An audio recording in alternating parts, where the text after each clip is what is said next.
জাতীয় পার্টি, জামাত ইসলাম, এদের ভিতর থেকে যারা বেনামাজি তারা সবাই যাবে কোথায়? জাহান্নামে। 2 নম্বর গরিবের মাল খাওয়া পার্টি, অন্যের মাল খাওয়া পার্টি, এরাও কিয়ামতের দিন যাবে কোথায়? 3 নম্বর দিন কায়েমের বিরোধী শক্তি।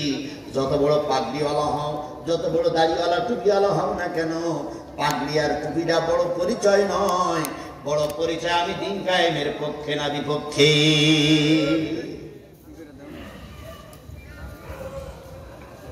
4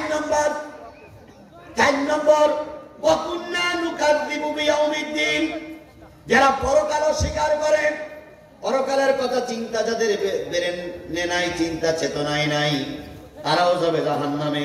সুতরাং এই 4টে শক্তি, 4টে দলের লোক যদি জাহান্নামে যায়, আপনি কি তাদের সঙ্গে থাকতে রাজি আছেন?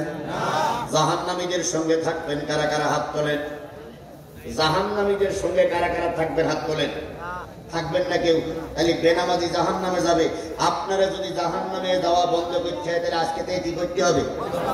এই মুসলমান কথা বোঝেন, আমার কথা বোঝেন। যদি জাহান্নামের দরজা বন্ধ করতে হয়, তাহলে আজকে থেকে কি করতে হবে? নামাজ পড়তে হবে। 2 নম্বর গরিবের মাল, জনগণের মাল খাওয়া পার্টি জাহান্নামে যাবে। তাহলে আজকে থেকে নিয়ত করতে হবে, যারা এই পর্যন্ত গরিবের মাল খেয়েছে বা খাওয়া পার্টি, ওদের সঙ্গে আমরা থাকবো না। 3 নম্বর দিন কায়েমের বিরোধী শক্তি যাবে জাহান্নামে। তাহলে আজকে থেকে নিয়ত করতে হবে, যারা দিন কায়েমের পক্ষে আন্দোলন করতেছে তাদের পক্ষে থাকতে হবে। 4 নম্বর যারা পরকাল অস্বীকার করে, ধর্ম কর্ম মেনে চলে না, তারাই থাকে যাবে জাহান্নামে। 4টে লোকের পরিচয় যখন হয়ে গেল, তখন ফেরেশতারা বলবে কিলা দুখুলু আবওয়াবা জাহান্নাম, জাহান্নামে ঢোক, ঢোক, ঢোক। তোর দল সরকার ছিল, তাই কি হলো? তুই ঢোক। খালিদিনা ফিহা, অনন্তকাল এখানে থাকবি।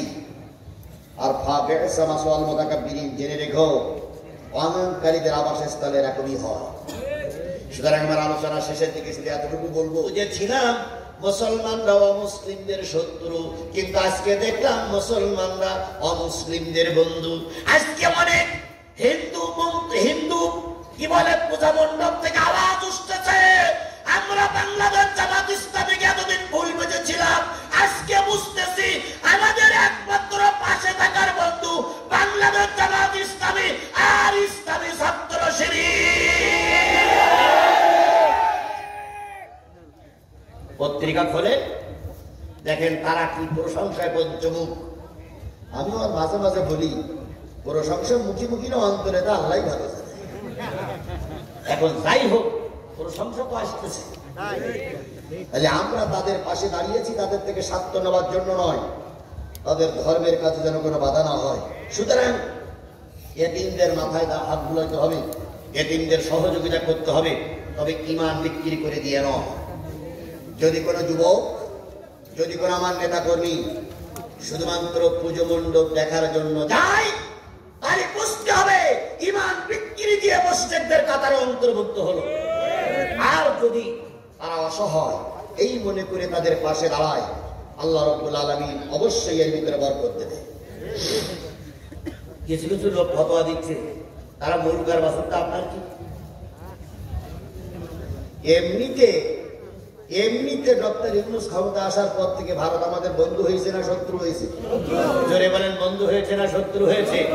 আর এই সঙ্গে বাংলাদেশের কিন্তু ওই ভারতের রক্তে জন্ম দেওয়া কিছু জাত আছে, এরা সব ভারতের রক্তে জন্ম, এরাও কিন্তু ওদের সঙ্গে সুর মিলাই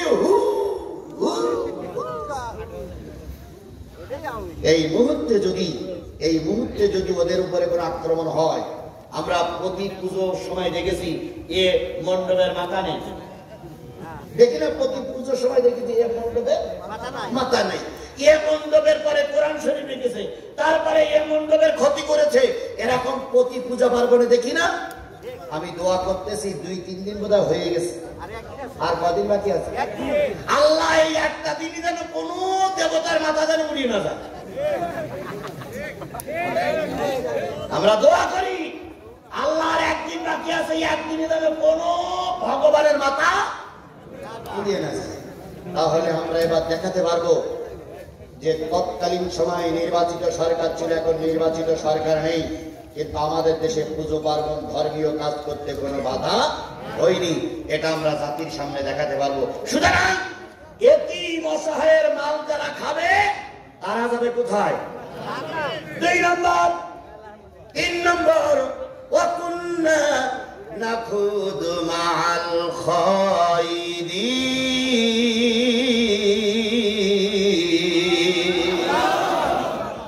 ফেরেশতারা বলবে, বুঝলাম সামনের কাতারে কারা দাঁড়িয়ে আছে? হ্যাঁ মুসলমান কথা বলেন, সামনের কাতারে কারা দাঁড়িয়ে আছে? আর 2 নম্বর কাতারে কারা দাঁড়িয়ে আছে?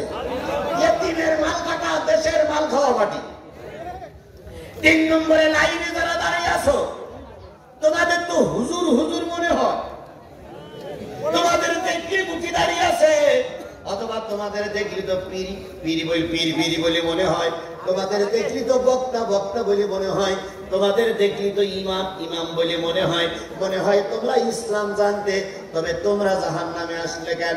ওরা তখন বলবে, ফেরেশতা ফেরেশতা, আমরা জাহান্নামে এসেছি, আমরা নামাজ পড়তাম, রোজা করতাম, হজ করতাম, বহুত মাহফিলে যেয়ে কোরআনের দাওয়াত দিতাম, কিন্তু দিন কায়েমের পক্ষে আমরা ছিলাম না।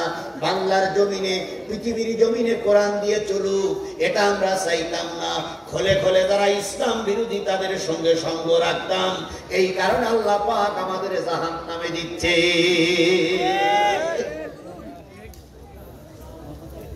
এবার টুপিওয়ালারা শোনো, পীর মুরিদিরা শোনো, মসজিদের ইমামেরা শোনো, মঞ্চের বড় বড় বক্তারা শোনো, দিন কায়েমের বিপক্ষে যারা থাকবে তারা যাবে কোথায়?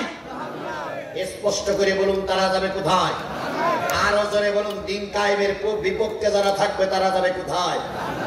দিন কায়েমের বিপক্ষে শক্তি কি আমার দেশে আছে? এই মুসলমান কথা বলেন, আমার দেশে আছে? মুসলমান কথা বলেন, আমার দেশে আছে? যদি সব আলেমগুলো দিন কায়েমের পক্ষে থাকতো, আল্লাহর কসম আল্লামা সাঈদীর ধুকে ধুকে মৃত্যুবরণ করা লাগতো না। যদি দিন কায়েমের পক্ষে সব আলেমগুলো থাকতো, আজহারীরে আবার এই দেশে এসে আবার বিদেশে যাওয়া লাগতো না। আজহারী বিদেশে থাকবে 2 দিন, দেশে থাকবে 363 দিন। 363 দিন আজহারী থাকবে দেশে, আর 2 দিন থাকবে। অথচ 365 দিনের 2 দিন থাকতেছে দেশে, আর 63 দিন থাকতে হচ্ছে বিদেশে, শুধুমাত্র আমাদের দেশের একদল আলেমদের ষড়যন্ত্র করার কারণে। কত বড় উদার মনের মানুষ!